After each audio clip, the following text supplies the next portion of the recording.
Hi guys. अगर आप stock market में ट्रेडिंग करते हो तो आपने एक वर्ड सुना होगा जो कि है स्टॉप लॉस। तो ट्रेडिंग में ये वर्ड बार बार यूज़ होता है, तो कई लोगों को कन्फ्यूज़न रहता है कि इसका मतलब क्या होता है। तो चलिए जानते हैं कि इसका मतलब क्या है। तो देखिए, स्टॉप लॉस वर्ड ही अपने आप में वो मीनिंग दर्शाता है जैसे कि स्टॉप लॉस यानी कि लॉस को स्टॉप करना, लॉस को रोकना।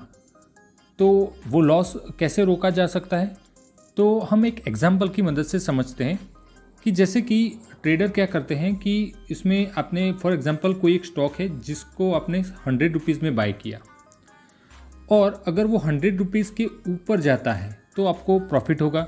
अगर वो 100 रुपीज़ के नीचे जाएगा तो आपको लॉस दिखाना स्टार्ट करेगा। आपका जो M2M होगा उसमें आपको लॉस दिखाना स्टार्ट करेगा। तो अगर आप 100 रुपीज़ के नीचे अगर आ जाता है और आप उसको बेच देते हो तो वो आपका लॉस बुक हो गया। तो आप एक वैल्यू डिसाइड करते हो कि अगर 100 रुपये के नीचे ऐसी कौन सी प्राइस आए जहाँ पे मैं अपना लॉस बुक कर दूँ कि इससे ज़्यादा मुझे लॉस ना हो। जैसे कि यहाँ पे आपने 100 रुपीज़ का एक शेयर लिया है, ठीक है, और अब इसमें आप सोचते हो कि मुझे 5 रुपये से ज़्यादा लॉस नहीं होना चाहिए। तो आप स्टॉप लॉस कहाँ रखोगे? 95 पे, कि 95 पे जब भी आएगा स्टॉक तो मैं एग्जिट कर दूंगा। तो यानी ये जो 95 वैल्यू हुई वो आपका स्टॉप लॉस हुआ। ये 95 लेवल जो है वो आपका स्टॉप लॉस हुआ। इस तरीके से आपकी जितनी भी क्वांटिटी हो उस तरह से आप अपना स्टॉप लॉस डिसाइड कर सकते हो। ये हो गया आपका प्राइस के लेवल पे आपने स्टॉप लॉस रखा।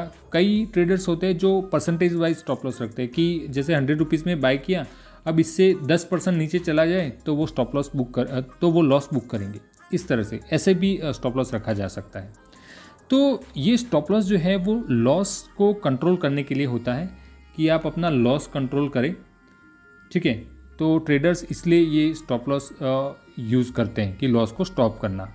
तो ये हुआ स्टॉप लॉस का मतलब।